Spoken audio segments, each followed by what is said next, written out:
Testing, testing.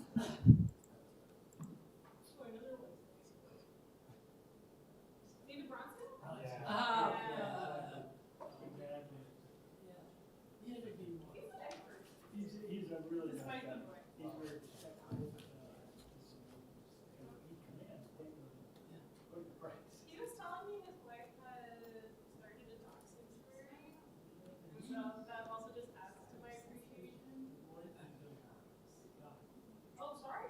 Sorry, I should have said partner. Oh, okay. I should have said partner. That's ignorance on my No, part. no, no, no. He's a lovely man. He's respectful. You know, if you're gonna go up against the guy, that's the guy you want to go up to. Like, he'd kill you if they would make you feel good. Yeah, of course.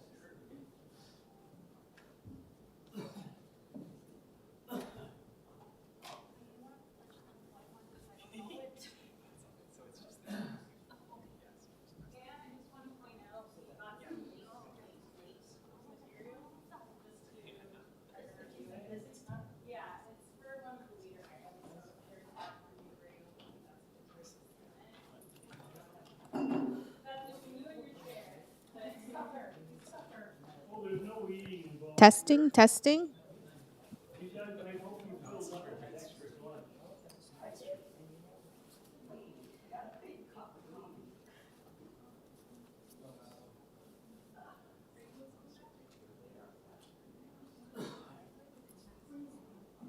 It is really fun. I didn't wear a coat.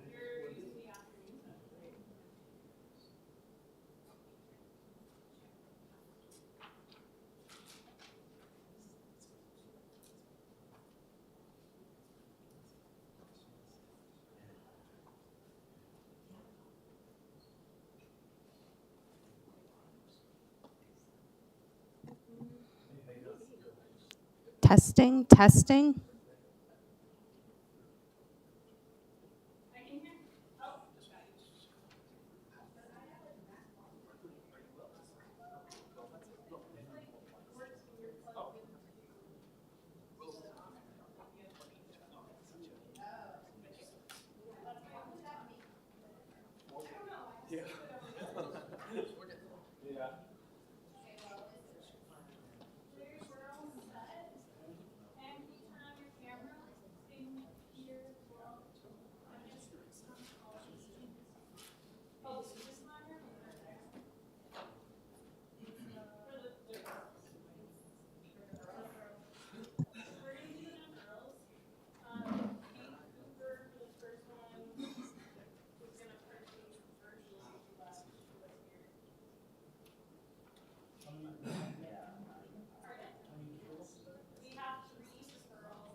Good afternoon. In accordance with sections 45 and 53 of the Planning Act 1990 as amended, this meeting of the Committee of Adjustment of the City of Toronto is called to order. My name is Larry Clay, and I'll be chairing this afternoon's session. Panel members today are Ann McCauley, Eric Ho, Asif Khan, and Peter Reed, and our Deputy Secretary Treasurer is Ashley Vershin. We acknowledge the land. Is there a feedback? We acknowledge the land we are meeting on is the traditional territory of many nations, including the Mississaugas of the Credit, the Anishinaabe, the Chippewa, the Haudenosaunee, and the Wendat peoples, and is now home to many diverse First Nations, Inuit, and Métis peoples. We also acknowledge that Toronto is covered by Treaty 13 with the Mississaugas of the Credit and the Williams Treaty signed with multiple Mississaugas and Chippewa bands. Committee of Adjustment hearings are now conducted in a hybrid in-person and virtual format. Some applicants and participants will make their submissions in person, and others will participate virtually by electronic means through WebEx. The meetings are also streamed on the Toronto City Planning YouTube channel, and anyone wishing to view the hearing may watch on YouTube. Those who want to participate virtually and have registered in advance will be connecting with their computer or telephone and have the option of participating via video or audio only. When your item is called, you will be unmuted by the moderator. For both in-person and virtual participants, the Committee of Adjustment staff will share presentations submitted in accordance with the written submission deadline. People attending in person today who want to receive a copy of the decision of the committee on an application must fill out a decision request card, and those participating virtually need to submit a written request for a decision by email. If you do not agree with the decision of the committee, you may be able to appeal the decision to the Toronto Local Appeal Body or, in some limited circumstances, to the Ontario Land Tribunal. However, the provincial government amended the Planning Act and generally removed rights of third parties to appeal Committee of Adjustment decisions. Only the applicant, the Minister of Municipal Affairs and Housing, specified persons and public bodies are permitted to appeal decisions of the Committee of Adjustment. Appeal instructions are set out at the bottom of the decision of the committee. Today I'll call each item in the order listed on the agenda. Where an application is uncontested, the agent or applicant may proceed with their presentation if desired. When the committee does not require a presentation, applicants are to advise the chair should they wish to speak to the committee. The committee may ask questions and/or take the matter into committee for a decision. Each speaker, including the applicant, will be given a maximum of 5 minutes to address the committee, and I'll comment when you're reaching the 5-minute mark. Any presentation or other materials you wish to submit to the committee must have been emailed in advance of the hearing. Staff and committee members cannot accept materials at the hearing. When addressing the committee, please clearly state your name and address. Please remember to confine your remarks to the matters outlined in the application. The applicant or agent will proceed first and make a presentation to the committee. Then, individuals either in support or opposed will be invited to speak. Generally, we call on speakers in the hearing room and then those participating through WebEx. Committee members may ask questions of each speaker after they have finished their presentation, and when all speakers are finished, the applicant will have an opportunity to rebut those issues raised by the speakers. This will mark the end of the discussion, and the application will be taken into committee for a decision. Madam Deputy Secretary Treasurer, do we have any deferrals this afternoon? Through the chair, we have 3 deferrals this afternoon. The first one is item 24, 56 Galloway Road. This is at the request of the applicant to give them the opportunity to submit accompanying minor variance applications. Great, thank you. Before I do that, I will just canvass the panel. Is there any conflicts of interest this afternoon? Seeing none, none with staff? Okay, we can move to item number 24. Wait till I find it.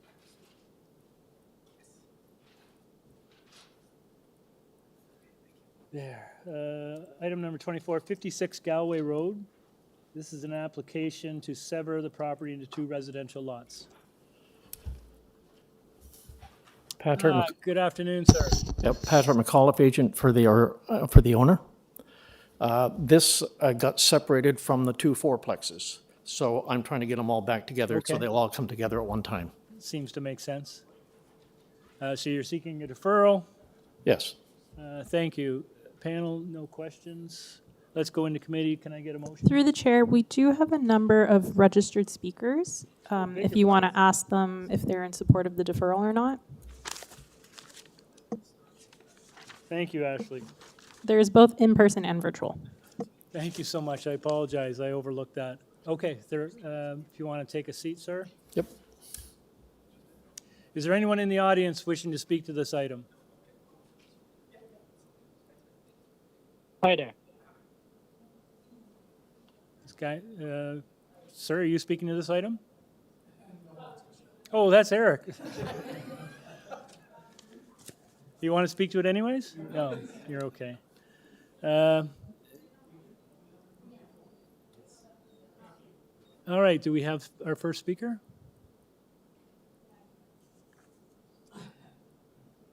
Hi there. Good afternoon, Chair and Committee. Hi, can I have your name and address, please?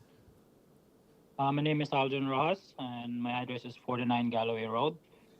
Okay, thank you, sir. Sir, we're not going to be hearing the merits of the application today. All I really want to ask you today is, are you in favor or opposed to the request for a deferral?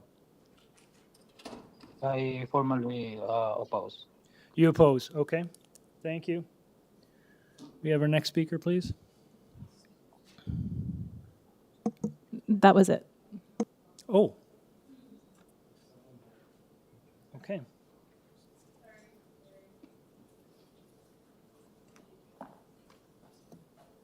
Good afternoon, sir. Hi, Eric Webb, 131 Toynbee Trail.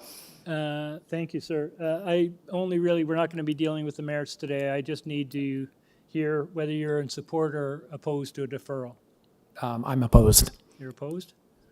Okay, thank you. All right.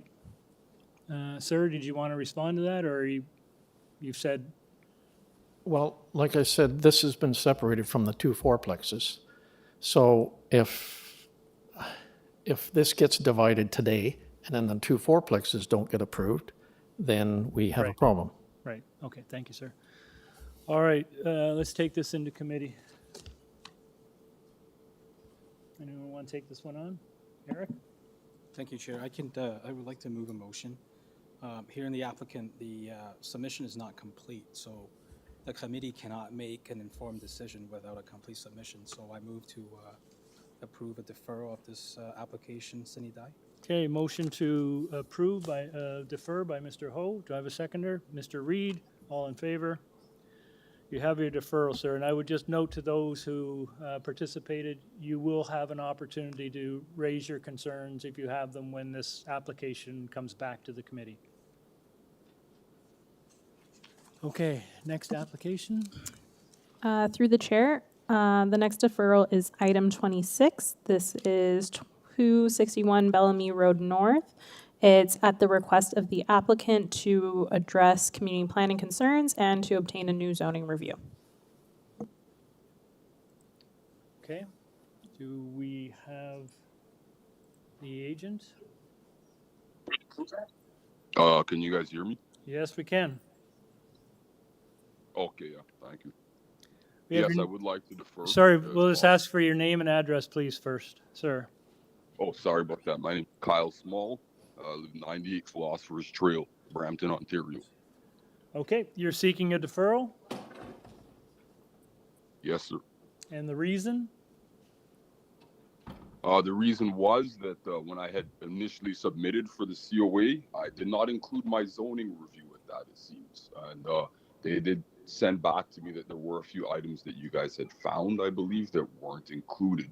So I just want everything to all be wrapped up at once, Okay, without having to have another hearing. thank you, sir. I don't know if Okay, do we have a registered speaker on this item?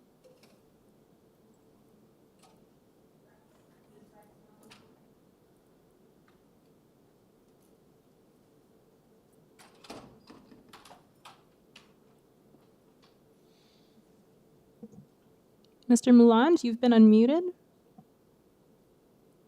Hi. Hello? Yes, hi. Can you hear me? Yes, or we not? can have your name and address, please, Okay. sir.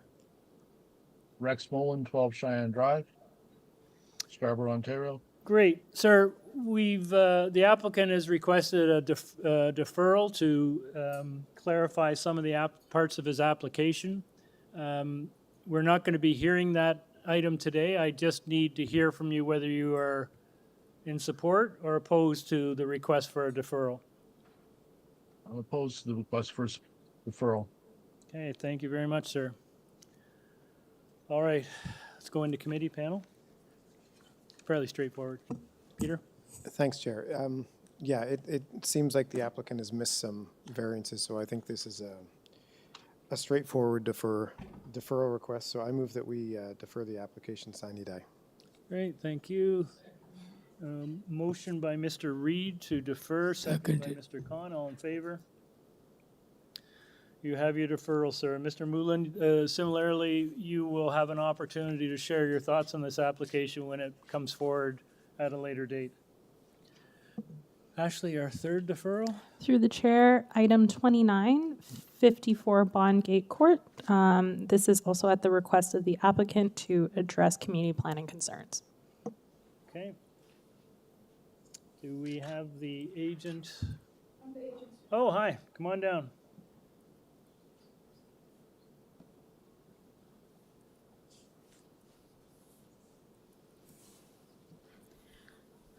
Good afternoon.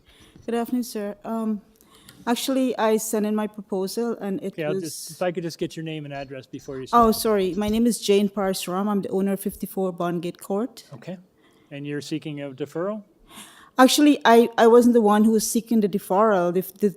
One of the technicians, Joey, called me and told me that if I need, it's not covered under minor variance. So she had advised me to put it 7.8 feet out, which I had wanted 16 total. And she said, no, it's not going to be under a minor variance. So she asked me to get a preliminary drawing, which I did got today.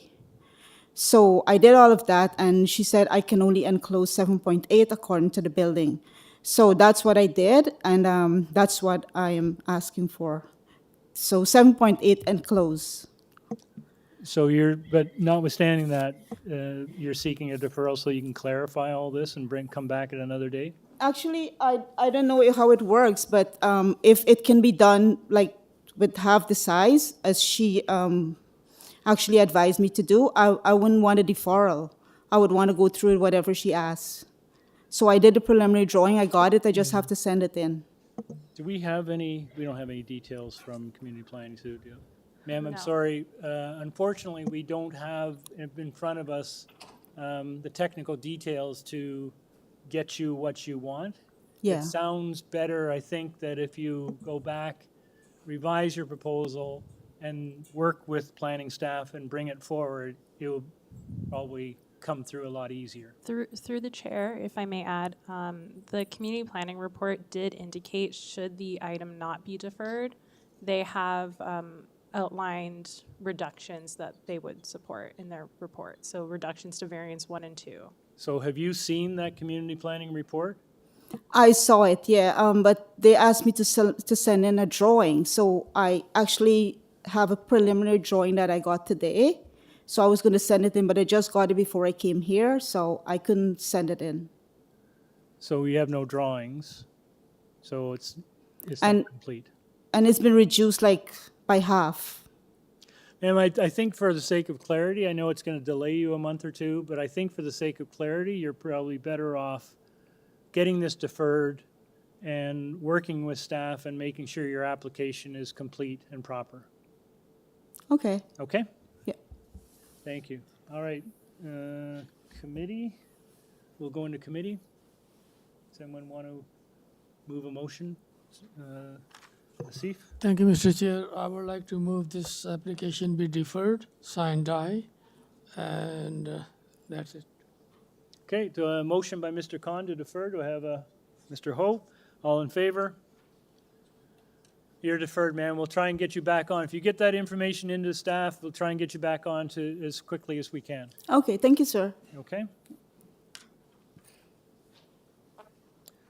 All right. We go back to item 19.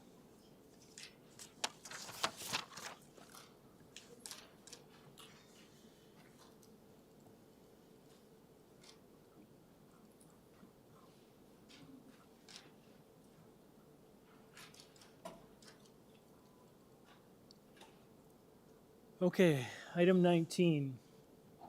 1891 Eglinton Ave East. This is an application to sever the property into 2 lots. There's cross references to several site control application numbers, which are currently under review. Do we have the agent? Yes, good afternoon, Mr. Chair. I am here. Can you hear me? We can, thank you. We have your name and address, please. Yes, my name is Kate Cooper. I am a partner and planner with Bousfields Incorporated. Do you want the address of Bousfields? I'm the agent for the application. Yes, for Bousfields. Yes, thanks.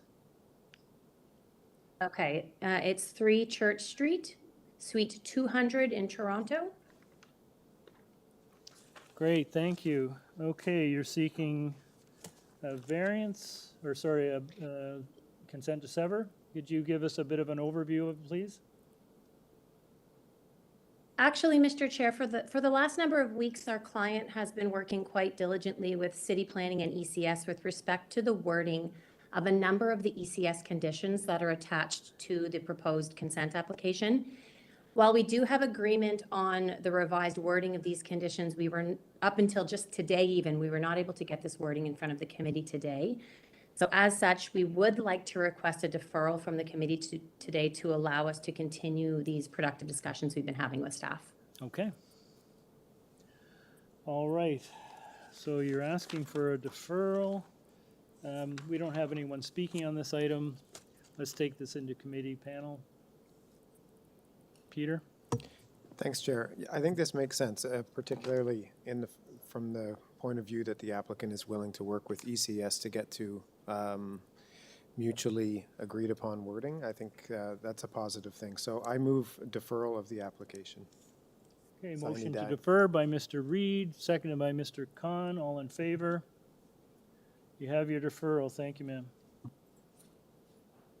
Thank you very much. Okay. Item number 20.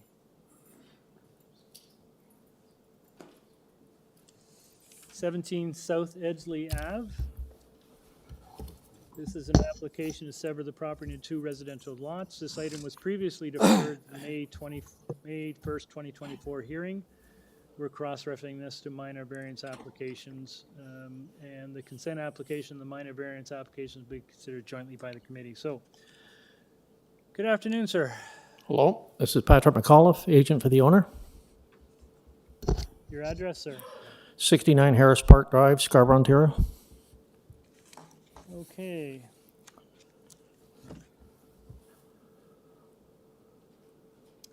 Have we got, has engineering requested a deferral on this one? So you're aware that engineering seems to be not quite satisfied and asked us to defer it. So the before issue, you go into your application, maybe you could just comment on that. okay, the issue that they're going on about is the width of the garage. The zoning reviewer made a mistake when they were writing the zoning review, and they gave the dimension from foundation wall to foundation wall and not the width of the garage. So they have been dealing with this 2.94 width of the garage, but in reality, the width of the garage is 3.06. So it's a lot wider than what they think it is. It's only 6 inches short of what it is really required to be. Now, this is a report that we have. It was dated September 16th. Yep. So that's 2 months ago. Has this not? Why hasn't this been resolved if it's as clear as you suggest it is? This is I don't know, to be honest with you. The width of the garage is not what the zoning review said, and it's not what they're dealing with. We know what was on the drawings. The width of the garage is 3.06. So that is one of the issues that we're asking for relief from. Okay. Have you had discussions with engineering folks over the past 2 months on this item? When we came to committee before, and they had a report then, and that was all settled.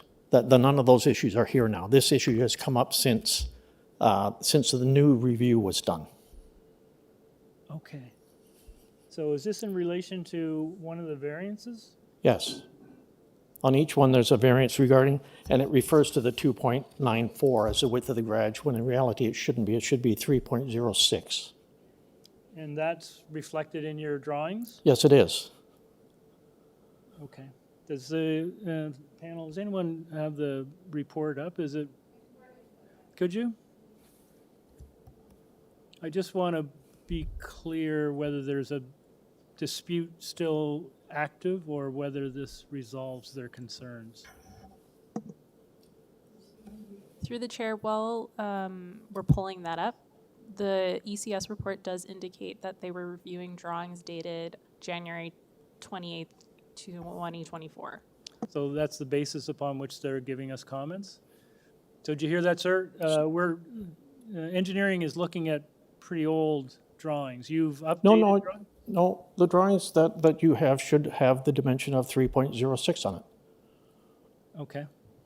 Seems to be a gap. No, there's another dimension on the drawings that is actually foundation to foundation, which is the 2.94. But the actual dimension slightly above that, which is the width of the garage is 3.06. Okay. Sorry. That is the only issue that they have, is the width of the garage. And I'm saying, well, we're going to make the garage bigger than that. We're going to make it 3.06. So according to this, it says the proposed one-car garage has a length of 5.79 meters and a width of 2.946 meters. You're suggesting that that width is incorrect? That was incorrect because that's what the zoning reviewer had written on their zoning review, but they had misinterpreted the drawing, and they read from foundation wall to foundation wall and not the width of the garage. The width of the garage was 10 foot 2, I believe, which is 3.06.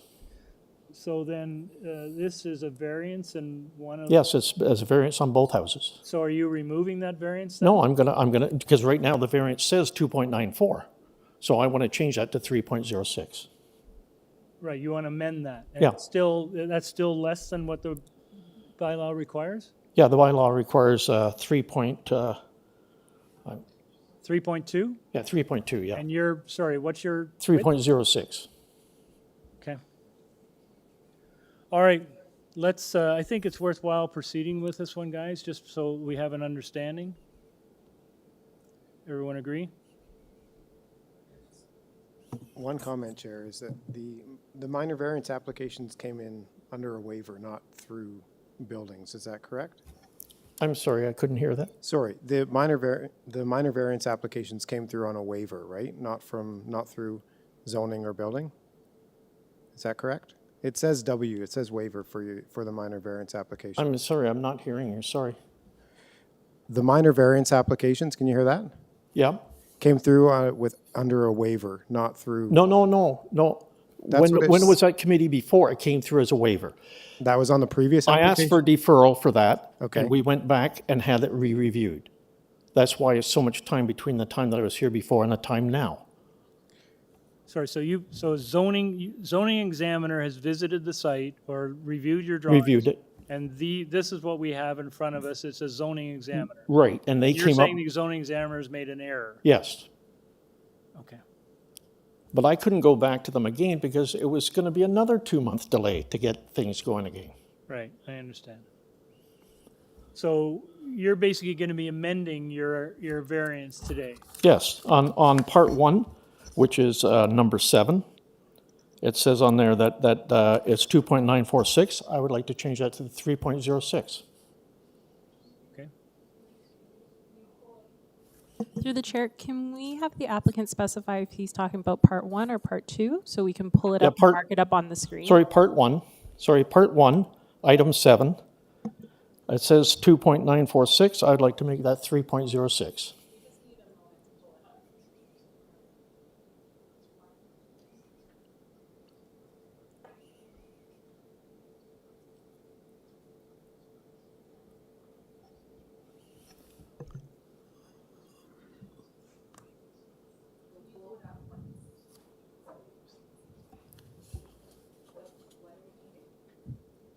Through the chair, can we just have the applicant repeat which variance he's amending? Okay, part 1, item 7.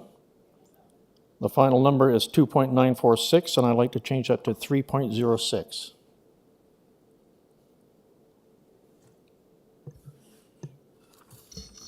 Madam Secretary, the same is in number 2. Now, in part 2, it happens to be number 8.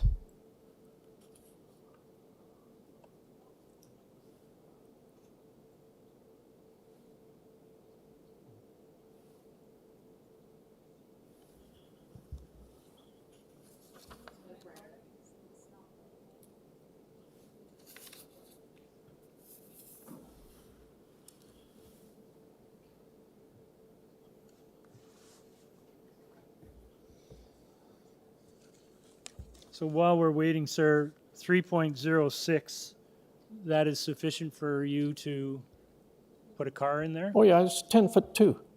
It's what we're allowed to have is what we're supposed to have is 10 foot 6.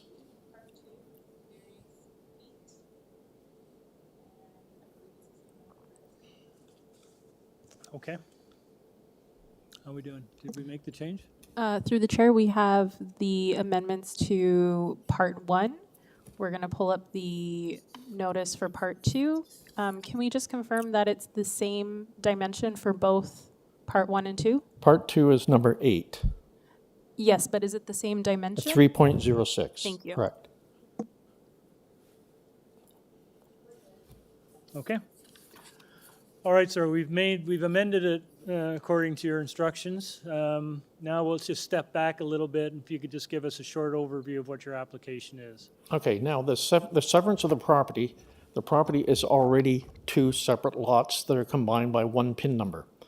All we're doing is we're making it into 2 lots, slightly different than what they are right now, so that we can have 2 identical houses on it.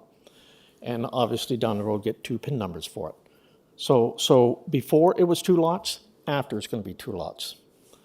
As far as the house goes, all the issues that are on the list here are basically all the issues that you would normally get when you have a garage with a room over top of it and a room over top of that.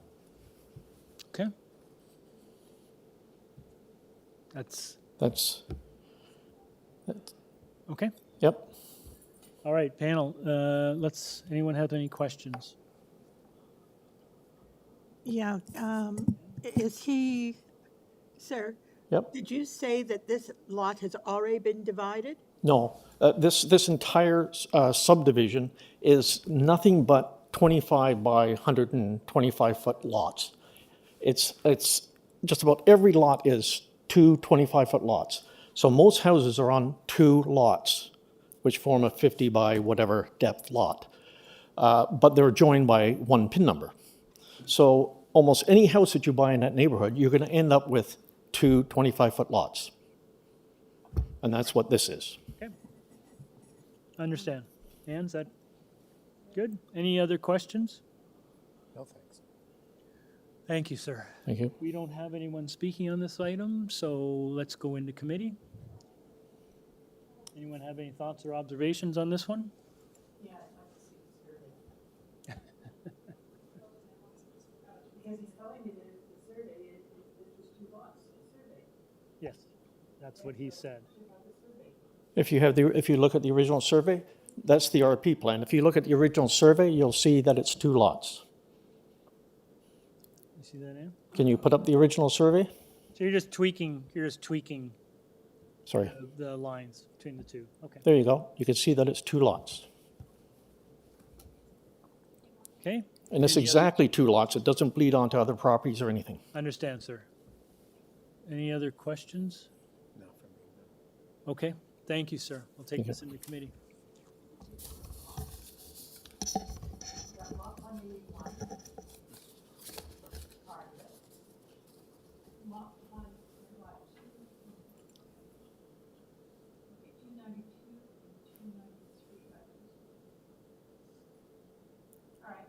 Okay.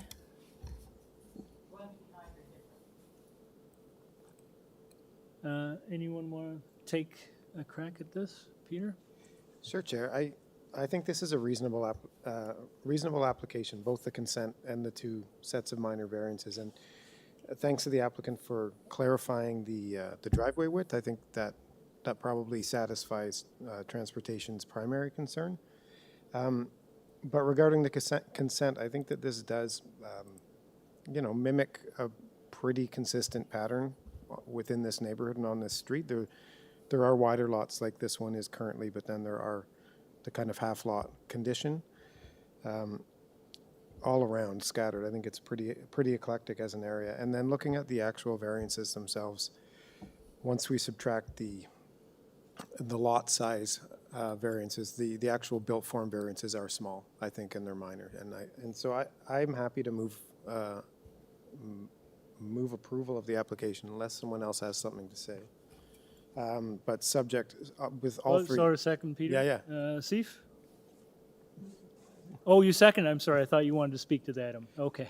I'll move approval of the consent and the 2 minor variance applications, subject to engineering and construction services and urban forestry.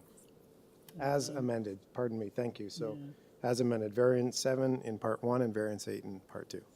So the engineering conditions are with the exception of the request for deferral. That's right, yeah. All right, motion to approve this application by Mr. Reed, seconded by Mr. Khan, amended application, pardon me, seconded by Mr. Khan, all in favor? You have your approval, sir, thank you. Thank you. Thank you.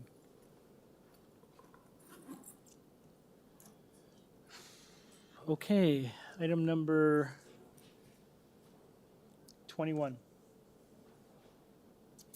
107 Wayne Avenue. This is also a request to consent to sever property into 2 residential lots.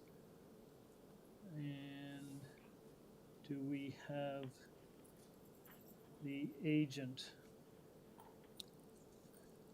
Mr. Massandrea. Yes, hello. Hello there, sir.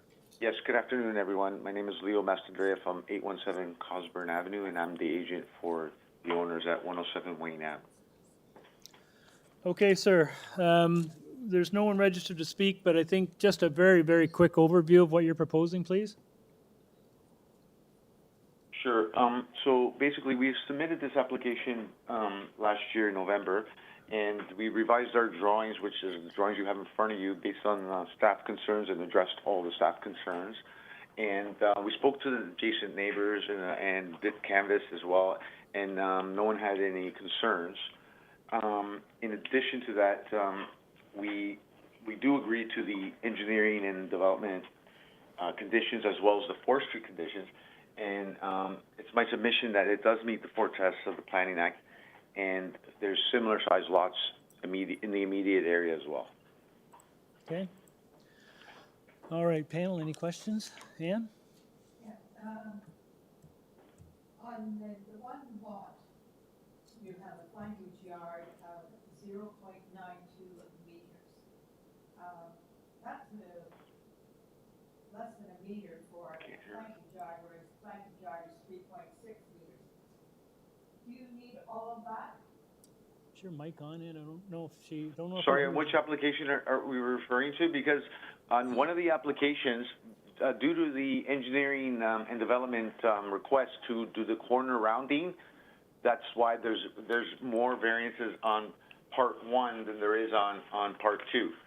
So I believe that the additional variances are due to the addressing of the concerns from the planning and engineering department. No, what I'm asking you is, let me just check whether, I think it's probably part 2, the corner lot. Is that part 2 or is that part 1? Part 1. Part 1 has the corner lot. It's got a flankage yard, and you're asking Yes. for a flankage yard of 0.9 meters versus 3.6 Correct. meters. Now, it looks to me like Correct. you're building the identical house. Is it possible that you Yes. can give a better flankage lot? 0.9 is, Well, we have quite a bit of land between the house and the road, so I don't feel it's necessary, considering that we gave them the corner rounds. well, you would have had to give the corner round anyways. All right, so, okay, I see there's no trees or anything in that, you're gonna be, and there is a sidewalk. Okay, I'm okay with Yeah, that. there's almost like probably about 20 feet to the curb. So Until they we widen do the have road. realistically So it's a on wide site boulevard, the huh? 3.6. Yeah, on the boulevard, Okay. which where the trees are. Okay, Right. I'm okay with it. Okay. Anyone else? All right, sir, thank you very much. Let's take this into committee, Ann, since you're Through happy the with it, chair, you- through the chair, before you go into committee, staff have just noticed an error on the public notice that I wanted to flag to you. Can you put up the public notice for the consent? So the public notice as written, we're just pulling it up. It indicates the retained lot as part 1 and 3. Part 3 should indicate a conveyed lot because it's being conveyed for the corner rounding.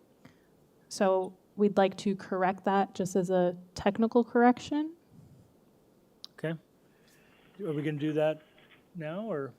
We'll do that when we issue the decision. I just wanted to have that confirmed with you. Great, that's fine. Leo, is that Do you understand?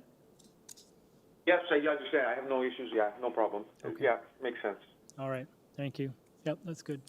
Thank you, Ashley. All right, in committee, Ann? Yeah, in committee. And I'll just confirm with staff that the lot area is fine, even though the corner rounding is going to delete the lot area. We consider that later.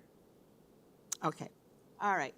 So this is a consent application to create 2 lots. It's an application for 107 Wayne Avenue. So consent application and 2 variance applications. We have Right. conditions from engineering and construction services, urban forestry, and urban forestry conditions. On the variances, we have 10 variances. I may have, Yes, there are 10 variances. yeah. And therefore. We can bundle them, bundle the consent and we can bundle the Yep. consents and the variances. So, I move approval for the consent application for 107 Wayne Avenue and approval of the 2 variance applications for the same property, subject to engineering and construction services, urban forestry services. It's forestry 1, 2, and 3. Are those for the consent or the variances separately? They will be placed on the consent unless forestry specified. Okay, thank you. All right, motion to approve by Ms. McCauley, I have a seconder. Mr. Khan, all in favor? You have your approval, thank you. Through the chair, can we just add that correction for the record? And we are correcting the project description along the lines that the Deputy Secretary Treasurer just mentioned. Yes, for the conveyed lot. Thank you. All right, item number 22.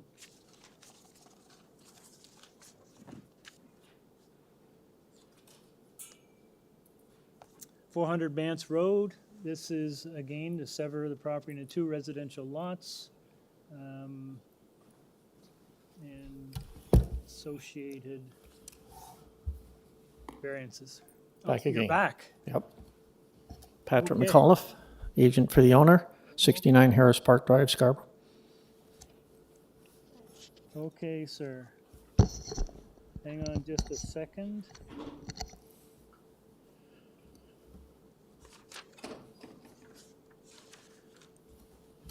Okay, again, if we could just get an overview of your application for us, please? Can we have the site plan put up on the board? Sure can.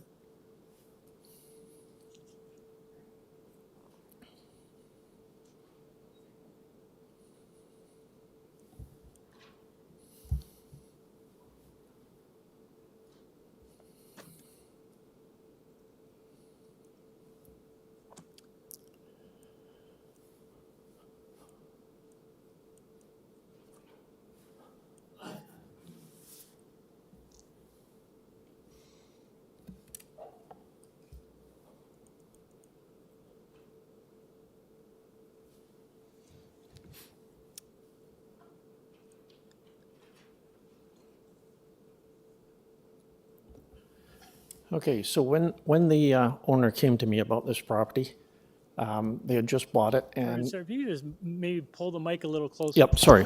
That's better. Thank When you. the owner came to me about this property and they explained that they wanted to divide it and build 2 houses, I was absolutely amazed when I looked at the property and we split it, that they turned out to be 2 perfectly legal lots in size and width, everything. They're 2 perfectly legal lots. That was amazing.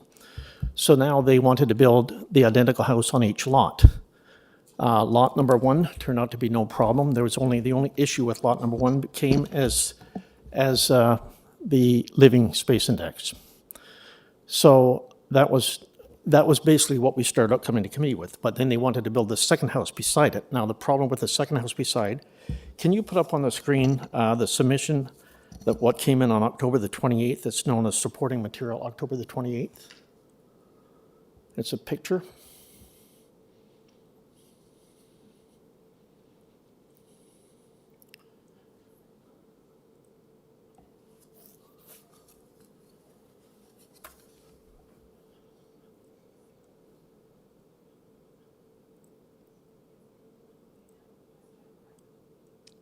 So this is, sorry, sir, this is letters or what material you're? October the 28th. Is that the picture from October the 28th?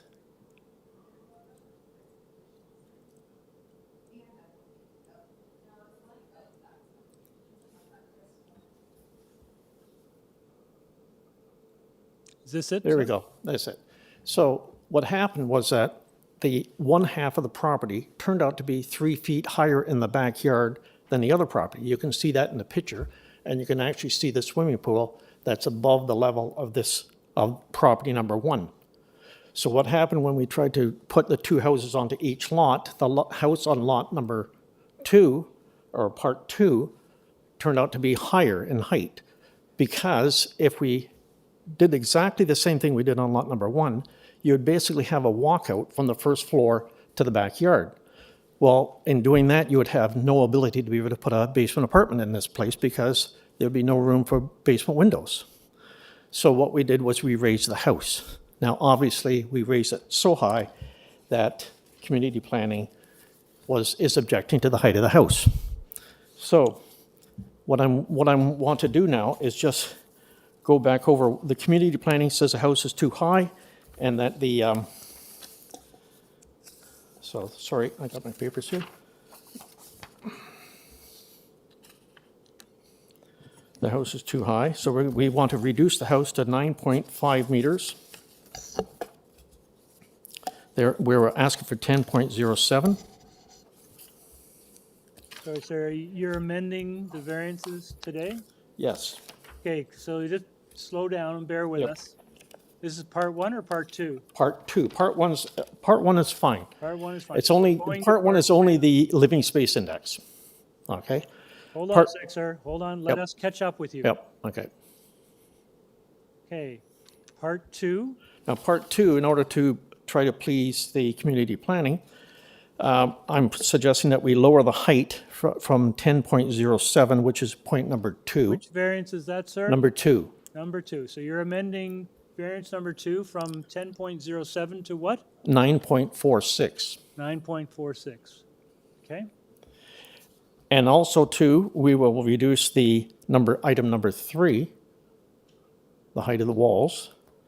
We'll reduce that from 7.82 down to 7.52. Okay.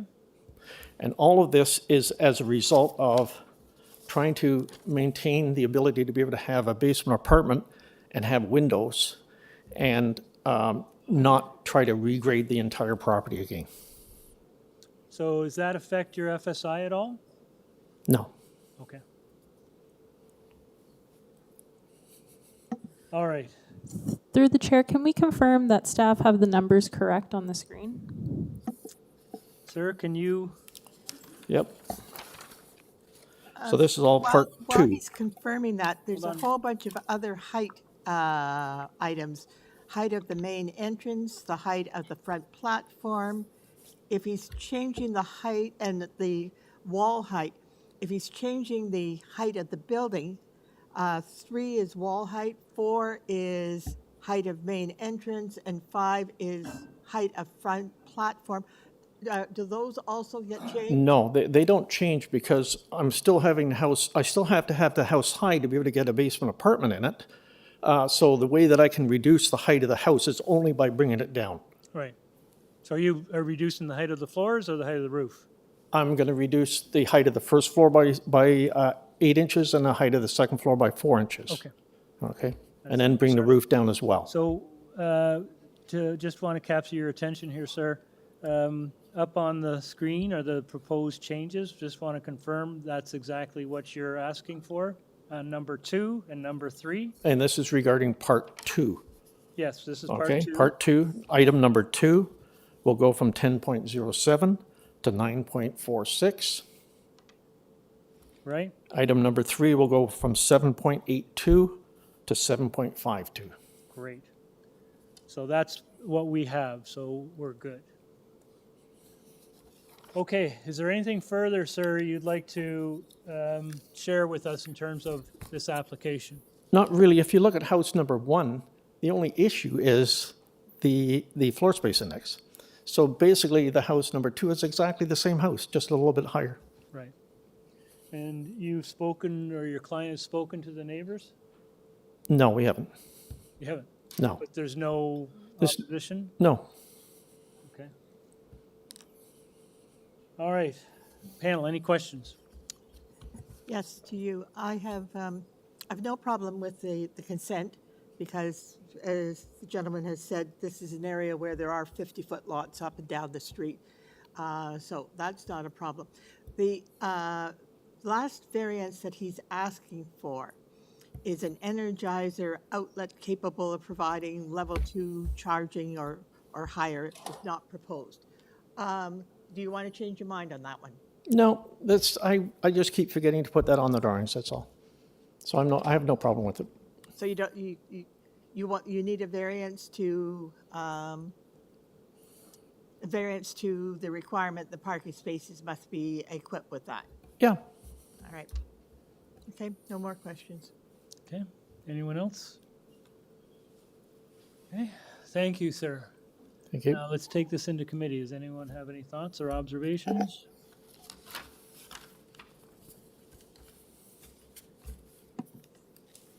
Mr. Chair, I'd like to move a motion.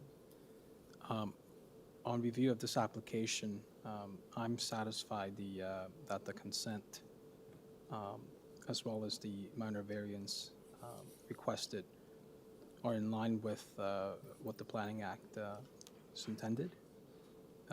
If you look at the consent application, along the same street, there are multiple lots that appears to have been severed. With respect to the minor variances, they appear minor in nature. On various items, the applicant actually reduced the height to be more in line with the Planning Act, with the zoning requirement.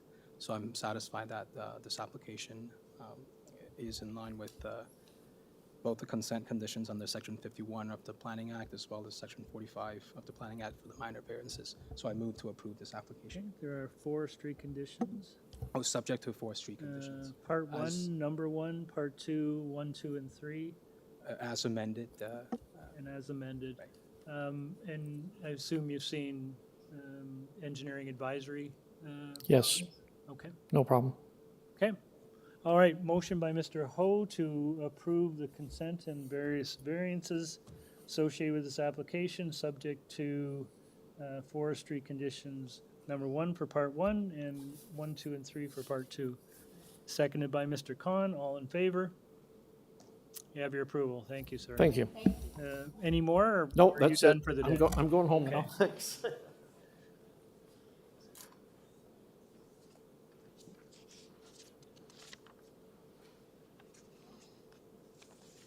Okay, item number 23. 76 Haslam Street. Again, consent to sever the parcel into two the existing lot into 2 parcels.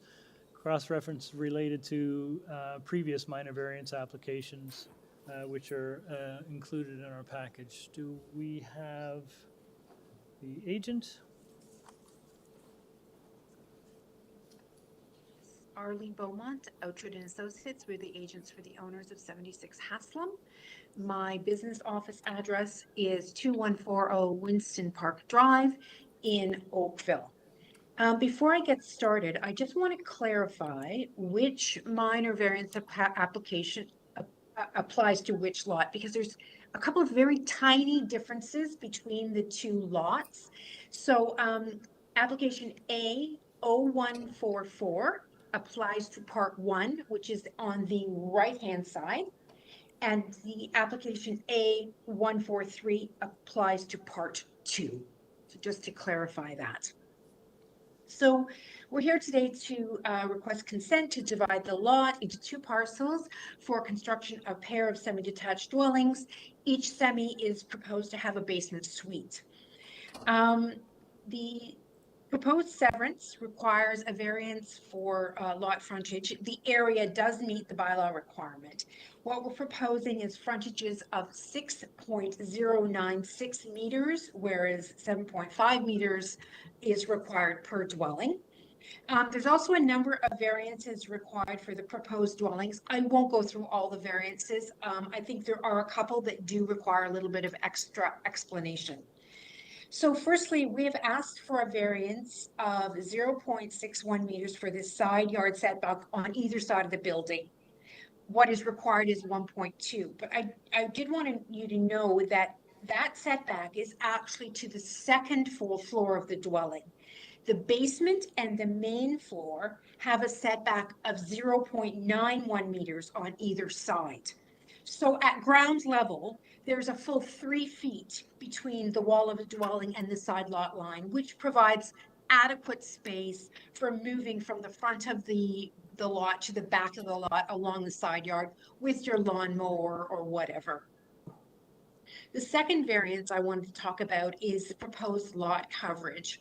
On one lot, it's a proposed coverage of 53.32. The other one is 53.46. So just a tiny difference between the two. 33% is permitted. However, our proposed lot coverage includes an existing shed, which is at the rear of the property, which the owners would like to maintain if possible. And that previous variance application from 2008 relates to that shed. The shed represents about 8% lot coverage. In addition, there is a rear deck that's proposed. It won't be covered, but it must be included in the coverage because it's over 1.2 meters high. This deck represents another 5.9% lot coverage.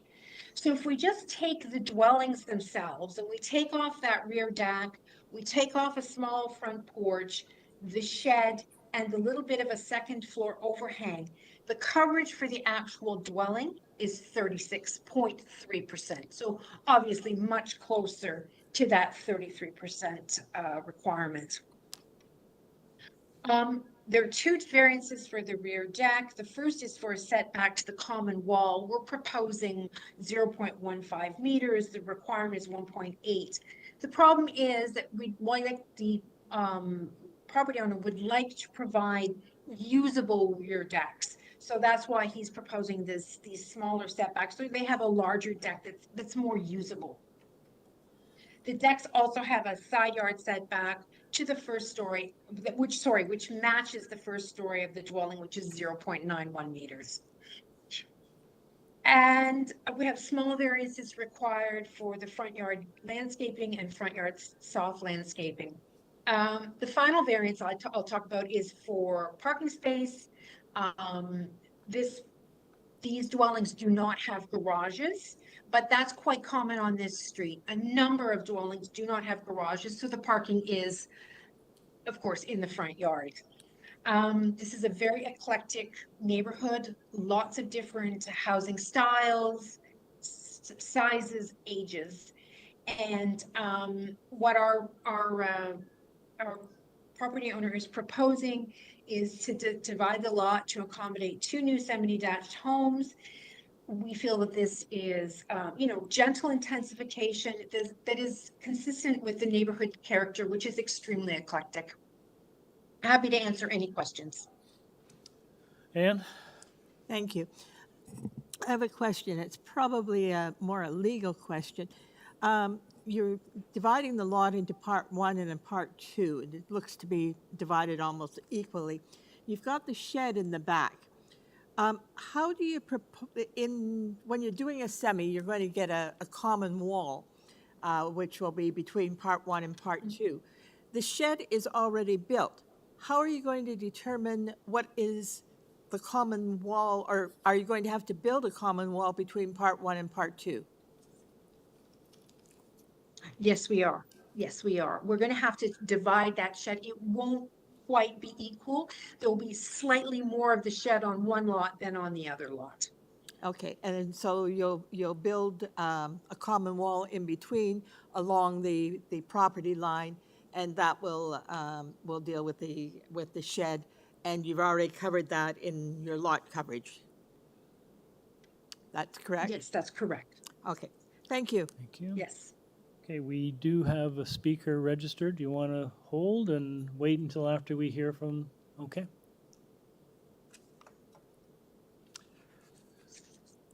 All right. We have the neighbor at Hi, 74. can you hear me? Yes, we can. Hi, can you hear me? Okay. So my name's Amanda Kikovic, and I live at 74 Haslam Street. And I just have one question and one concern. Okay. So they have a rear balcony at the back of the house, and I'm just wondering if there will be a privacy screen on that, because otherwise it will look into my bedroom and my daughter's bedroom windows. Okay, certainly we will ask the agent that. Okay, and then my second is a bit of an issue that I have with the encroachment of the second story with the roof, because it's going to be so close to my property line. And the angle that they have the roof at, all the snow and water and debris will fall into my driveway. And I have a tenant, and his side door to his house is right there. I have children that use my driveway. And for resale value, if I was to add a second story, that would be an issue for me because they're so close to my property line. So I'm just like, I'm not opposed to the renovations. I'm just wondering if we could maybe put a different roof on, maybe a flat roof, just so it's not so close to my property line and so stuff won't fall into my driveway. Okay. All right, we will ask the agent to respond to those questions. Okay, thank you. Okay, thanks. All right, if we could get Ms. Beaumont back.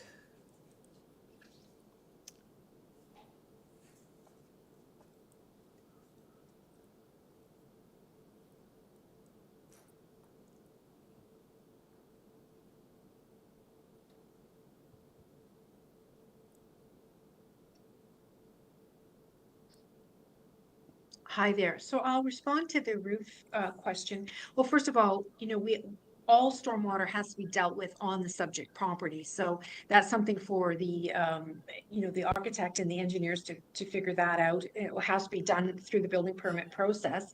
But redesigning the roof line to be a flat roof would be total redesign of the house. So that's a difficult ask for us because we'd have to redesign the house. But there is a process. All water from this house must be dealt with on this property. And that would be checked through the building permit process. Regarding the balcony issue, yes, there are balconies at the rear. It looks to me like there are, just looking at the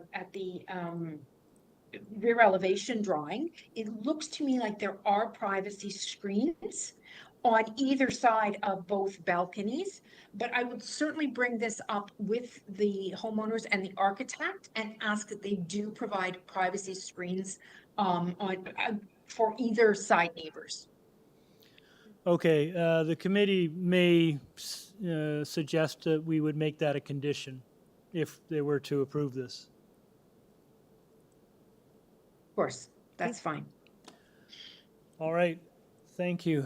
Any questions? Yes, Asif. Mr. Chair, I would like to ask through you, sir, that is it a semi-detached proposal?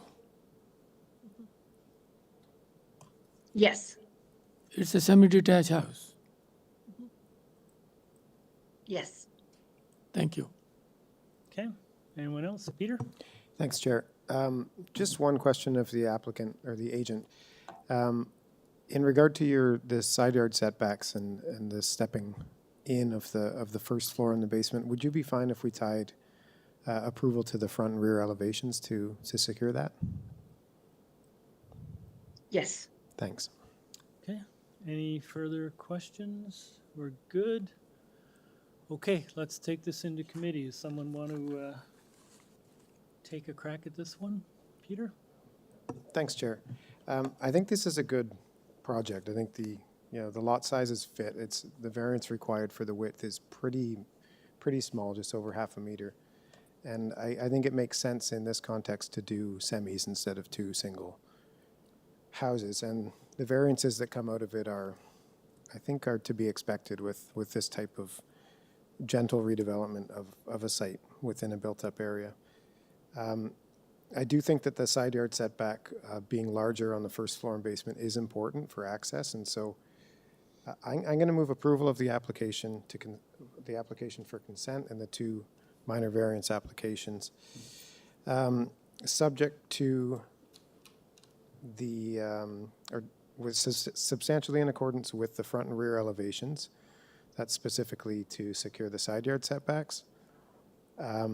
Also, that the rear second floor balconies have privacy screening of a minimum of 1.5 meters on both the north and south side. That's for each property. And also subject to the conditions of engineering and construction services, urban forestry, and Metrolinx.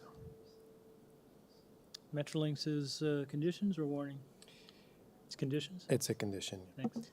Through the chair, just for the public record, can we confirm, or can I ask that you make those additional conditions for privacy screening and the front and rear yard tied to plans be only for the minor variance application? Yes, thanks for the clarification. That's what I meant. Thank you. Okay, motion by Mr. Reed with a series of conditions as stated. Do I have a seconder? Mr. Ho, all in favor? Opposed? Mr. Khan is opposed. That motion carries. I would note that I kind of like the roof angle on this one. It reduces a little bit of the massing. It's nice to see a real semi. And it is great to see a real semi. Okay, item number 24 is deferred. Number 25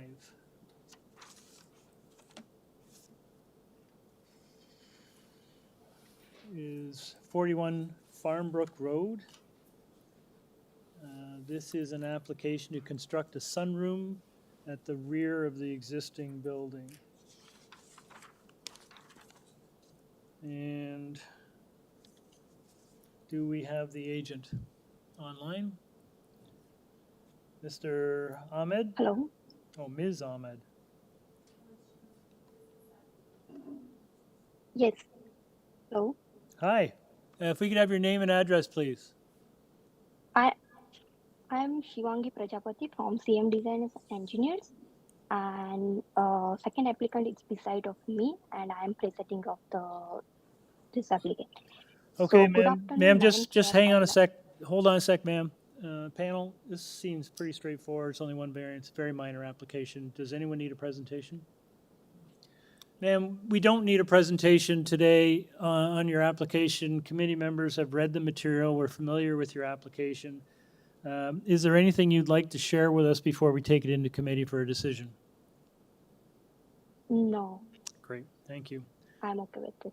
All right, panel. Asif? Sorry? Yes. Thank you, Mr. Chair. It's a straightforward application, one variance, straightforward, and I'll make the motion to this application be approved with Is that in conditions. accordance with community planning Planning recommendations? wants to tie it to the. Planning conditions, yes. Okay, and Metrolinx is just advisory. Okay, motion by Mr. Khan to approve with the planning condition. Do I have a seconder? I'll second. Ms. McCauley, all in favor? You have your approval. Thank you, ma'am. Item number 26 It was deferred, wasn't it? is deferred. Item number 27.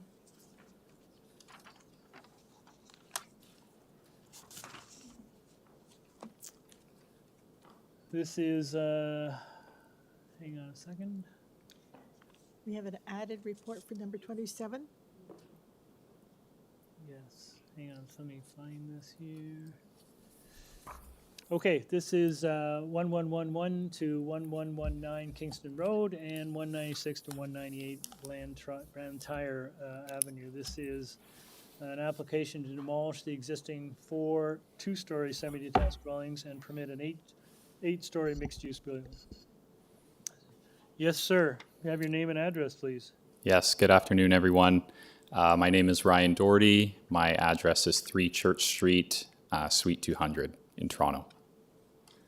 Okay, sir, we have some late correspondence. Are you familiar with it? You've seen it? Yes, we did receive it earlier today. Okay, Yes. great. And you wish to proceed? We'd actually like to be requesting a deferral today, Okay. and I'm happy to get into some of the reasons why. You could just, give us a short overview of your reasons for deferral. Of course. So thank you all. Just by way of summary, our application is for an 8-story mixed-use building. The existing zoning allows for a 6-story building. We've been in active discussions with city staff as well as the councillor's office on this application. Those discussions have lasted, sorry, I'm leaning over because the microphone's so low. Those discussions have been going on over the course of last week and up until today. We've actually made some revisions to the plans and to the variances. Those revisions were filed this morning and include the removal of variances 7 and 10 and improvements to variances 4, 5, 8, and 12. However, we were unable to actually get those revised plans filed to the committee just by way of the timing when we've been having these discussions. We feel it's important that the committee has the benefit of seeing those plans. We're also in receipt of the comments received from community planning and the councillor's office today, which recommend deferral. By way of the changes that we've made to the variances, I believe we've addressed most, if not all, of those concerns. We think we're really close to having a positive outcome.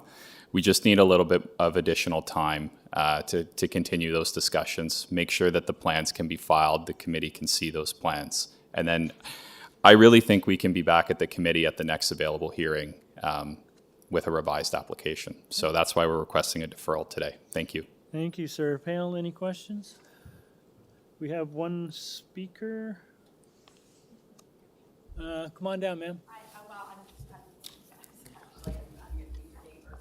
Probably end up buying their building, to be truthful, because I'm retired, but thank you guys. You're looking for, you got to come down to the microphone, ma'am, sorry.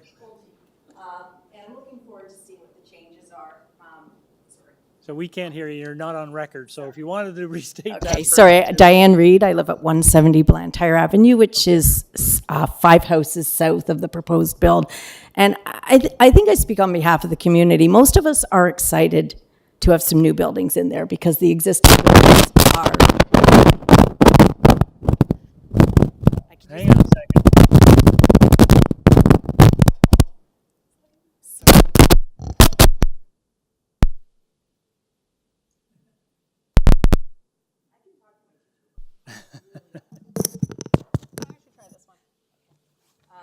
The microphone doesn't like it when someone gets in front of it who's excited, I think. And I don't want to take up your time because I know you've all been here a long time. Just to the gentlemen who are here, my biggest concern was the request to build right basically on the property line on Blantyre Avenue. If you come out and see that intersection, it is a nightmare. We are a residential street that goes into Kingston Road with an offset. We've had a lot of tragedies in our neighborhood, I'll be honest. And my biggest concern is pedestrian, cyclists, and motor vehicle safety. And I believe there's a proposed exit onto Blantyre that the driveway would be on, and that the proposal was to have the building sit right on the property line. And it's on an incline, and trust me, there are kids on scooters and skateboards and dogs, and they will be walking right down that hill. And if you don't provide adequate sight lines for the residents of that building to see, honestly, I'm not trying to, but it's not a safe space. It's a terrible intersection, and I think our priority is pedestrian safety. Of course. And the rest of the stuff is really just You know, I'm happy for the build, to be honest, I Great. really am. So I'll put the question to you officially. You're in favor of a deferral? Absolutely. I just want to know, how do we as the public stay part of the loop? Well, you should get notification. You should be notified if you're within the 60-meter radius. Right. But if not, I would suggest to the agent that perhaps he enter into some discussions with you and any other neighbors that want to participate. So would we return to a meeting like this? What he's asking for is deferral, so he will go away and make sure his application is complete and deals with all the issues that are outstanding. He will resubmit, and yes, it will come back here for a hearing. Okay, so it would be the same procedure Yes. we've just done. Okay, thank you for your time. Okay, thank you. All right, let's go into committee. Does anyone want to move a deferral on this one? Asif? Thank you, Mr. Chair. I would prefer, as agreed by the agent too, that this application be deferred for sign die. Okay. Motion by Mr. Khan to defer, seconded by Mr. Reed. All in favor? You have your deferral. Thank you, sir. Okay. Item number 28, 100 Canadian Road. This is an application to expand the existing lawful non-conforming self-storage warehouse by constructing 2 new self-storage warehouse buildings and to reduce the required number of parking spaces. Do we have the agent online? Good evening, Mr. Chair. My name is Nick Wood. I'm with Corbett Land Strategies, Inc. Our address is 483, 5045 South Service Road in Burlington. Okay, so you're proposing to build a couple new storage warehouses? That's correct. Panel, anyone need a presentation on this? Are you reasonably comfortable with this application? Okay, sir, this feels fairly straightforward. Committee members have read the material. We're familiar with your application. We don't need a presentation today. Is there anything you'd like to share with us before we take it into committee for a decision? No, I appreciate the committee's time. Okay, thank you. All right, we're in committee. Asif? Thank you, Mr. Chair. I would like to move this application be approved. No conditions? No Okay. conditions, sir. Motion to approve this application by Mr. Khan. Do I have a seconder? Mr. Ho, all in favor? You have your approval, sir. Thank you. We move on to item 29. 30. Because 29 is deferred. Thank you, Asif.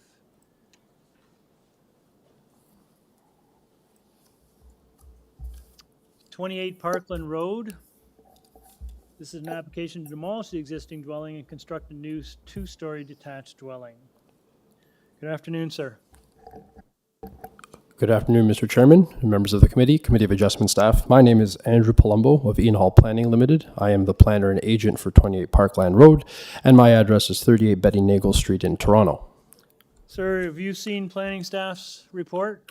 I have, Mr. Chairman, and still wish to proceed today. I think there are, still wish to proceed because, again, I'm the first one to fully understand that at face value, you look at some of the numerical deviations of the variances, there's a lot of sticker shock, but when you examine the unique attributes of this particular lot, I'm of the opinion that it's appropriate, and the client would also like to proceed, and I'm ready to proceed as such as We'll well. allow you to proceed, but just so you're aware, they asked for a deferral. And otherwise refusal, yes. I've read the report. I still wish to proceed. All right, off you go. Oh. All right, thank you very much. Anyway, so I'll try to be brief in my presentation to the committee this afternoon, given that a more detailed planning justification letter has been submitted in support of the development, which requires 4 variances, and which I will basically discuss in more detail as follows. So first and foremost, it is very clear that the subject site is the largest and deepest lot on Parkland Road. There's a figure 1 in my planning justification letter shows the lot in the context of the actual street. And it's very unique in comparison to all of the other lots on the street. And as I basically mentioned in my intro, other lots on this street would not likely be able to accommodate a rebuild such as the one being proposed on this specific lot. Subsequent to this point, there is a variance required for FSI increase from 0.4 to 0.44 FSI, which is an additional 44.91 square meters of total GFA required. This only represents a 10% increase in the total FSI, and the additional GFA itself is only 3.83% of the actual total lot area. In addition, and I guess the main feature of the day is that the two major variances from a numerical deviation standpoint are in association with the building length and building depth being proposed in this case, which requires variances that are 15.05 and 13.02 meters above the required standard respectively. However, despite these large numerical values themselves, aside from looking at just the number itself, it is my opinion that the requested variances are appropriate for the following key reasons. Again, despite the large numerical deviation, the only other built form variance in association with the proposed dwelling is the minor FSI increase that I just described to the committee. There are no additional variances for building height, setback reduction, lot coverage increase, or landscape open space reduction, despite the proposed length and depth increases. And again, this is all attributed to the fact that this is a unique lot with unique site circumstances that allow for such a rebuild in a manner that does not result in overdevelopment, in my opinion. In fact, if you look at figure 5 of the planning justification letter, it is quite telling as to how much rear yard amenity area will still remain available in comparison to the area of the proposed dwelling. When examining the existing dwelling and the rear coach house that are on the subject site today, again, despite the gap between these two on-site structures, there is currently a visible presence of walled structure on the site, so to speak.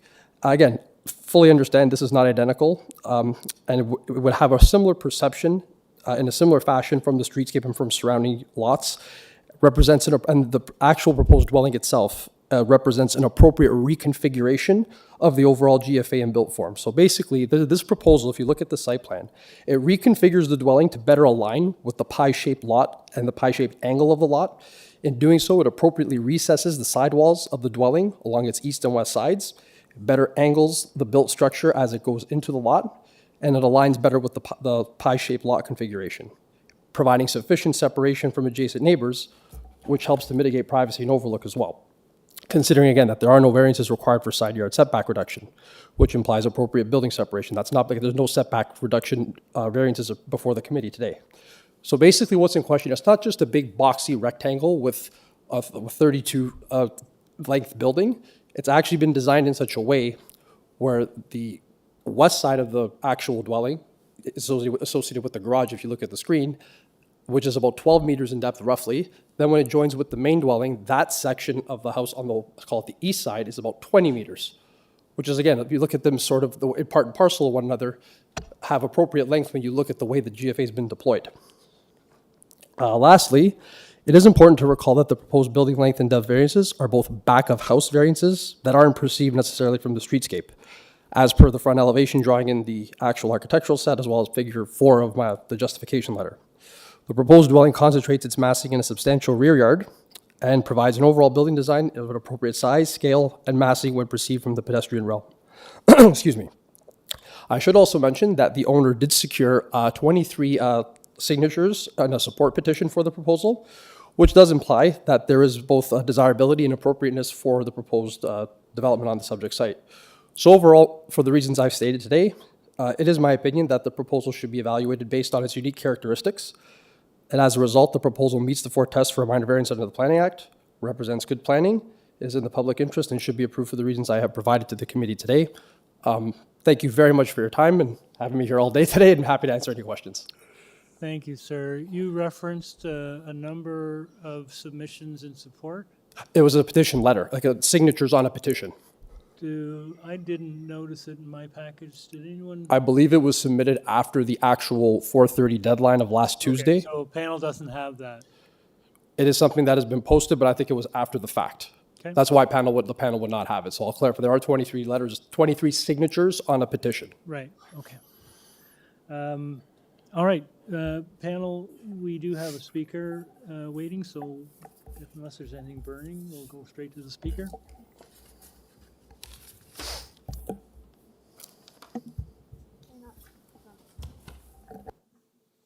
Ms. Smith?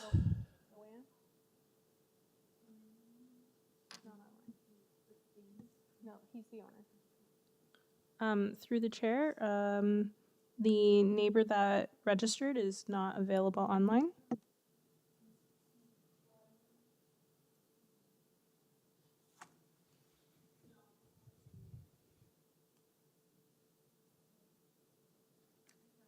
Through the chair, this registered speaker is not online. And there's If someone else? there's someone with a similar name, but it's not the name that we have Can on we our just double check in the list. sense maybe it's a, yeah, or maybe it's a hyphenated name?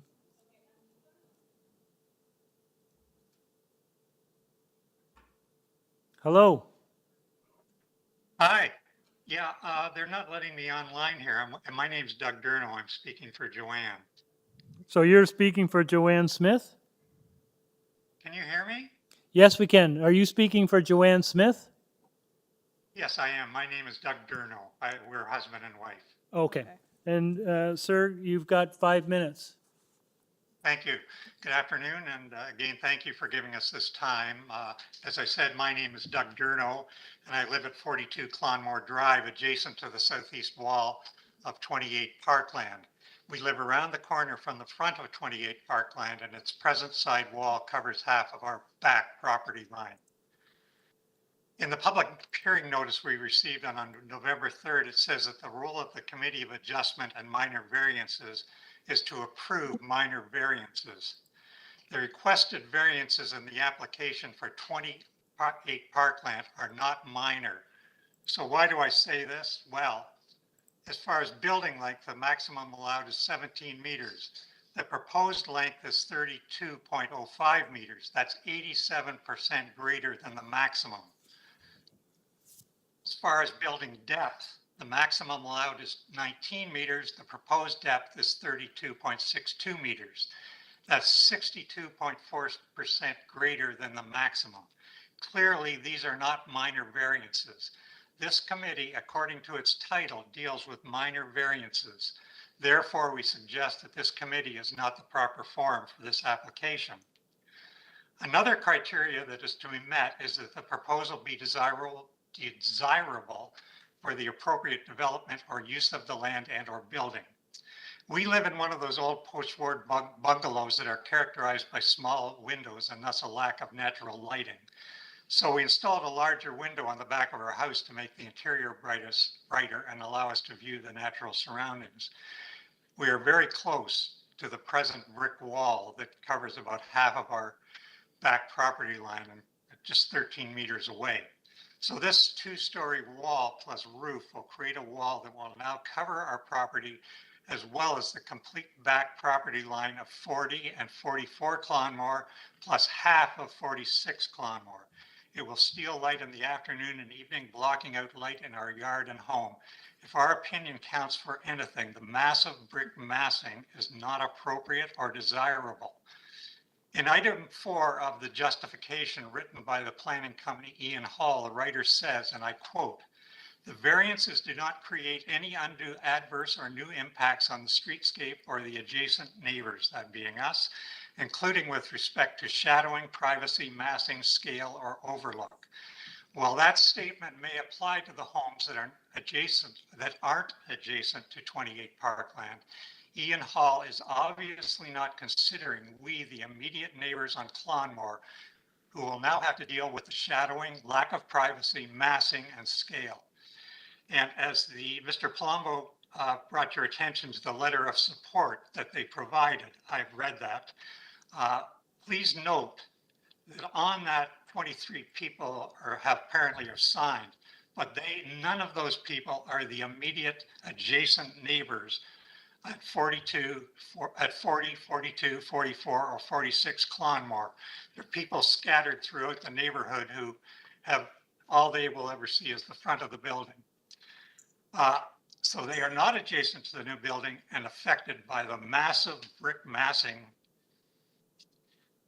And I could show you the signatures. I have it here somewhere. I've got everybody at those addresses to sign, showing that they did not support approving this application. Next, for the writer for Ian Hall contradicts himself again.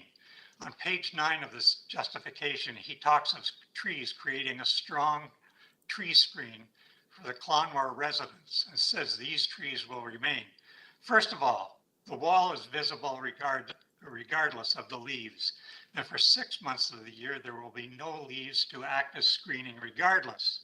Finally, he should read the arborist report. A large maple tree that is on our property will apparently die because of the construction. There goes the screening he's touting, and the owner says he will not replace the tree. Now let's talk about privacy. Plans show that the new dwelling has at least 6 windows on the southeast side so that they overlook our property and our immediate neighbors on Clonmore. If we are enjoying our garden at the end of the yard or in our yard, we're like 12 meters, 13 meters away from the large new window on the first floor. Yes. By rebuilding on the existing footprint, we believe the owners of 28 Parkland can enjoy their property quite satisfactorily and allow their neighbors to do the same. In closing, we ask that the present footprint of the house be maintained. We ask that the application be sent to a forum that deals with larger variances. We also ask that no trees be killed, and if they are, they should be replaced in the same spot at the same size. And finally, we ask that no windows be allowed on the southwest side of the building. Again, I thank you for your time, and I await any questions you may have. Thank you, sir. Just to clarify, you mentioned that you have a letter or a petition that has a number of signatures opposed to this application? Yeah, the 40, 42, 44, and 46 Clonmore. Did you submit those, sir? No, I didn't. I can show it to you, though, No. on the screen. We can't accept that. I just wanted to make sure, because I didn't have that in our package, so I wanted to make sure that if you submitted it, that we would look for it. Okay, thank you. Well, you didn't see theirs either, so. Okay, panel, any questions? Ann? Yes, to the speaker. We don't have the street addresses on Clonmore. Is your microphone on, Ann? Sorry? I thought I spoke loud enough. Sorry about that. To the speaker, we don't have the street addresses on Clonmore, and so the plans that I have make reference to the lot numbers. Do you have that plan? And if so, can you tell me which lot you are? If you count away from the corner, we're counting the corner as the first lot, we are the third lot in. Okay, so I would see that is, And do you have the location map pulled up? yeah, Okay. yeah, I see. So you're at the moment, you're on the corner of the existing building for about half your lot, is that correct? No, we're the third property in from the corner. And presently, yes, that covers half of our back property okay. line. All right. Thank you, that's all my questions. Anyone else? Thank you. Thank you very much, sir. Thank you. Okay. Mr. Palumbo. All right, members of the committee, a number of items I want to try and go in order of trying to respond to all of the issues. And I want to thank the deputy for actually raising these concerns. I'll start off with the existing situation of the existing dwelling on the subject site. I think even the deputy made mention that they're currently of his particular property, about half of his current lot line is covered by the existing dwelling. Again, an attempt of the rebuild here is to appropriately try to angle the proposed dwelling sort of away from the adjacent residence to the east. So it starts that if you look at the actual angle of the building, again, this is the portion of the building that's about 20.42 meters, if I'm not mistaken, based on the site plan. So that section of the actual dwelling, which again, if you look at it, if it were on its own, not counting the garage at the front, again, I understand you have to measure building length wall to wall, but that portion of the dwelling, which is 20.42 meters, it recesses back into the property and it sort of angles away from the actual adjacent residents that are on the east, along Clonmore. So that's an attempt, obviously, to not, if you look at the current existing dwelling, it's almost on the property line. So there's an attempt here to actually sort of improve the setback situation based on what's currently on site and what's currently with the existing dwelling. One thing, and I would like to correct the record, and I have spoken to the owner about this. If you look at the arborist report, generally speaking, there is a strong tree presence. It's a very well-treed lot, and there is the one tree proposed for removal is, yes, it is on the property that the deputant spoke towards.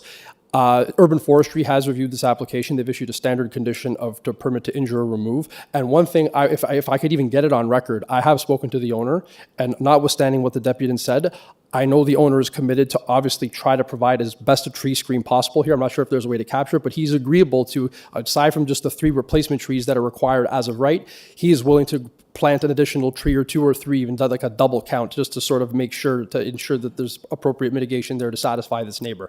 I have spoken to him. I've confirmed that the owner is okay with that, because that's obviously, again, it's because it is a concern. It's a situation where the tree screen, while it is pretty strong and prevalent, this would just serve to augment what's already required in terms of a 3-to-1 replacement ratio. In terms of windows, if you pull up the elevation, again, it's one of those things where as you look towards the dwelling as it extends into the rear of the property, there's a deliberate attempt, especially on the second floor, because that's where overlook and privacy are the biggest of concerns, where it's on the second floor.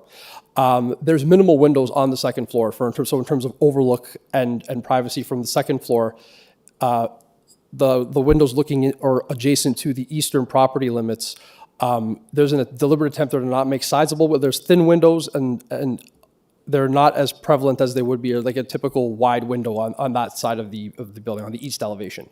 I believe that's, I'm not sure, I don't think that's the east. There you go. That's the one that's adjacent to the deputant that just spoke.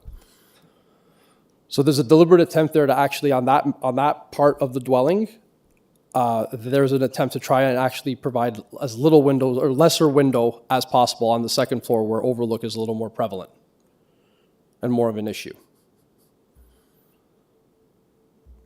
Okay. Happy to, again, for you also heard the deputant speak, happy to try and answer any of those questions as well. But again, just as one of those things, again, where I understand there's always a focus, I understand the number, the deviation between the standard and what's required is definitely large, no question. This is a situation where it's obviously unique, and then if you look at the actual lot itself, it's one of those situations where this particular lot is the only lot on the street that could accommodate such a rebuild with the GFA and the built form the way it's been deployed. No other lot can do this on the street. I wouldn't be able to stand up here today and say that this is supportable probably on any of the other lots, because it would probably trigger variances that would put it in the category of an overbuilt. But otherwise, there's been deliberate attempts here to try and design the building, being sensitive to the surroundings and taking advantage of the large lot area and the pie-shaped lot area that it exists on. Okay. Thank you, sir. Dan, Thank you. Question, Dan?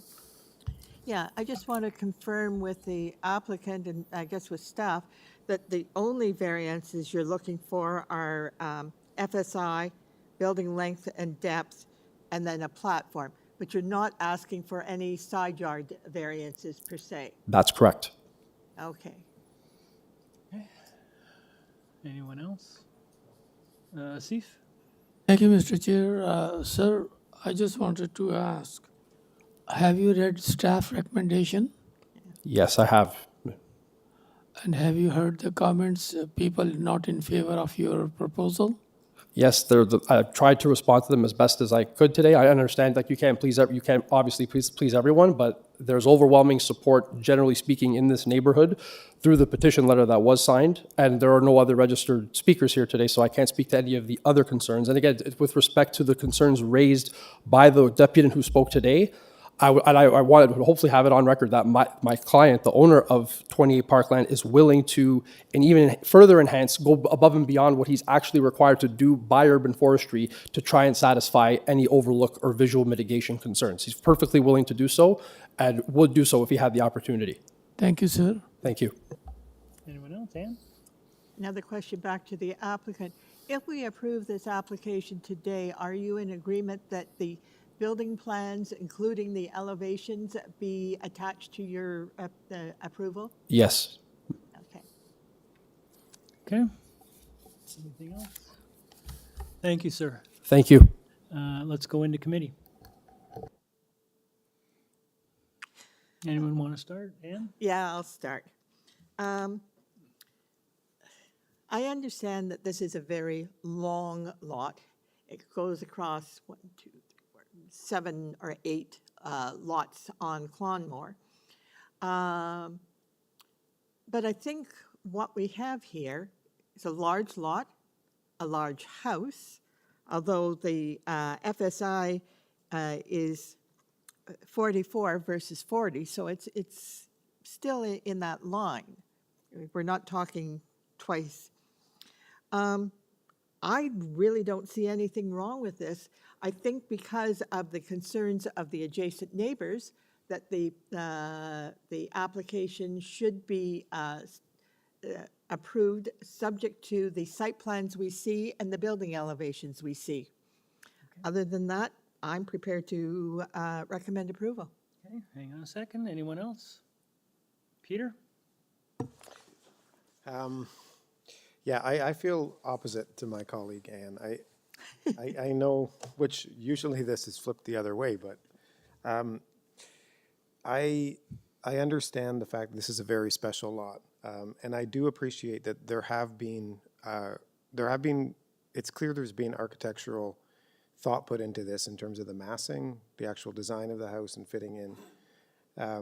But I still just can't get over the length and the depth variances and the impacts that that'll have, not just on the adjacent lot to the left, but all the flanking lots to the other side. I can't get that in my head that that's actually minor, that variance being requested, because it's not just the number. I do think that there are material impacts cascading down the street. So I can't support this application. Thank you, Peter. Anyone else? Asif? Thank you, Mr. Chair. My observation about this particular proposal and application is that various number 2, 3, and 4, they are concern of mine when I was reading. And I'm hearing the presentation, and I appreciate. Also, I have heard the people who are not in favor. So I agree with my colleague here, Peter, that this proposal is not meeting my standards. So I'll be not. I'll be happy to oppose it. Okay. Eric, any thoughts? Thank you, Chair. I tend to agree with my colleague, Peter. I too can't reconcile how the length and the depth of the proposed building can be considered minor, considering what is currently allowed under the zoning bylaw. And I also feel surely there's another option that can be canvassed that can bring the variance down to more appropriate length.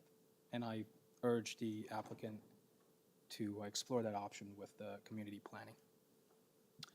Great. I won't restate what my colleagues have said, other than the observation that the length and depth it is very deep, notwithstanding the very deep lot. This is a very deep house, and it does have an impact on those houses on Clonmore, particularly given that this application is west of those houses, which means that from about noon on, there is going to have an impact and potentially shading on those back properties. So I think that is an undue impact, a legitimate impact. And I would note on the FSI, yeah, it doesn't look like much, but then again, you take into consideration this is such a huge lot that the revision in the FSI understates, I think, the massing that this house has. It's a large house on a large lot, arguably, but with a commensurate negative impact on several homes on Clonmore. So I similarly won't be able to support it. So I will look for a motion from someone. Peter? Sure. Well, I'm thinking a deferral, like planning recommended a deferral, and I feel comfortable with that because given the effort that the architect has gone through, I do think that with the meaningful conversations with community planning, I think that they could get to a point where this is a supportable application. So I'll move deferral of the application. All right, motion to defer, seconded by Mr. Khan. Motion to defer by Mr. Reed, seconded by Mr. Khan. All in favor? You have your deferral, sir. That is actually much appreciated. Thank you very much, Mr. Reed. That's more than happy to do so. Sir, I would suggest that deferral comes with a suggestion that you have substantive conversations with the surrounding neighbors to try and address any of the concerns they might have. Understood. Coming back with something, obviously, a lot more, which would speak to everything that we just heard right now, because obviously, when you look at it through a certain lens, you now look at it in this light, and really appreciate the opportunity to actually just go back, because a lot of thought has been put into it, and I appreciate Mr. Reed actually acknowledging that. And now it's a matter of like going back to the drawing board and seeing to come up with something better. Thank you again. Great, thank you, sir. All right, we move to item, you okay? We move to item 31.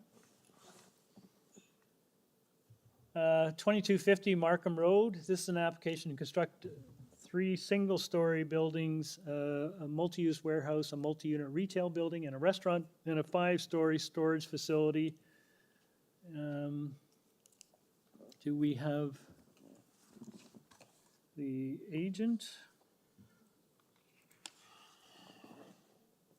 Hello, sir. Mr. Stevens? Good evening. Good, well, it's still technically afternoon, sir. Hang on a second.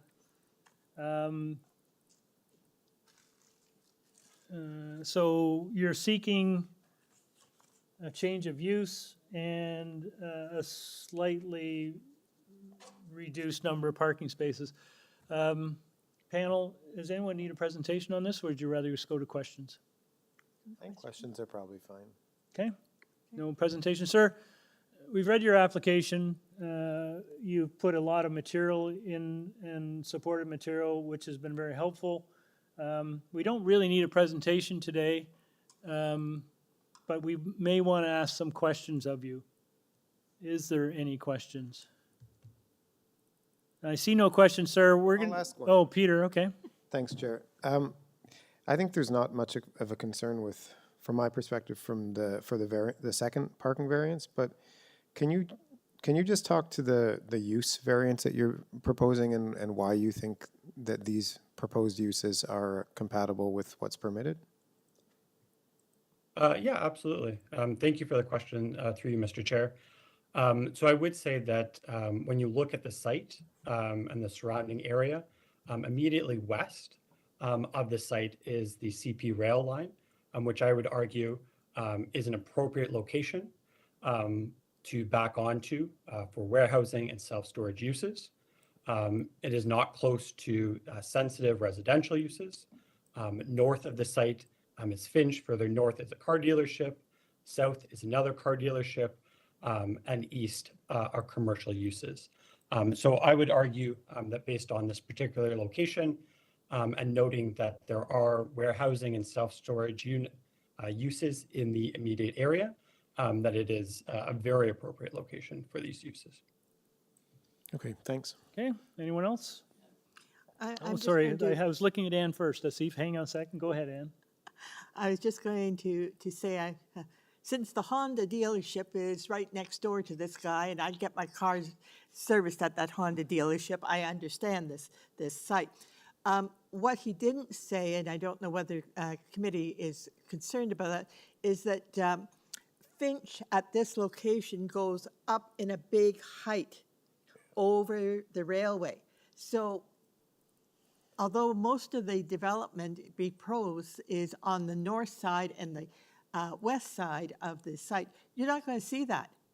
You know, you've got this great big huge bridge, so you're maybe looking at the top of these new buildings at the very most. That's all my comments. Okay.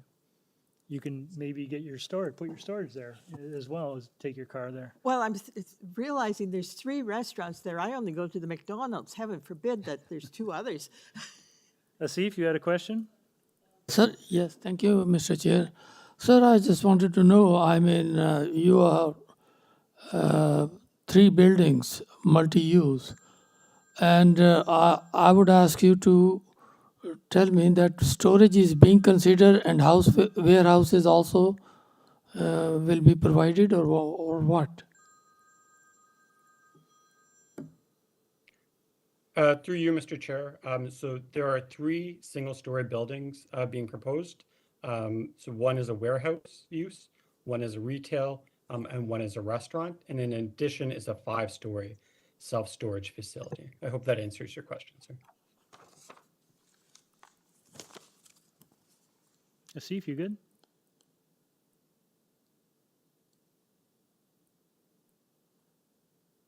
You good? Does that satisfy your, okay. Great, anything further? Thank you, sir. Let's take this into committee. Ann, did you want to take this one? Sure, I'll recommend approval. I don't see that there's any conditions. No. Nope, no conditions? Okay, this seems a very appropriate use. There's a lot of vacant space on this property, and it's good to see that it is going to be well used. So I recommend approval of this application, no conditions. Okay, motion to approve this application by Ms. McCauley, seconded by Mr. Ho. All in favor? You have your approval, sir. Thank you. We move on to today's final item.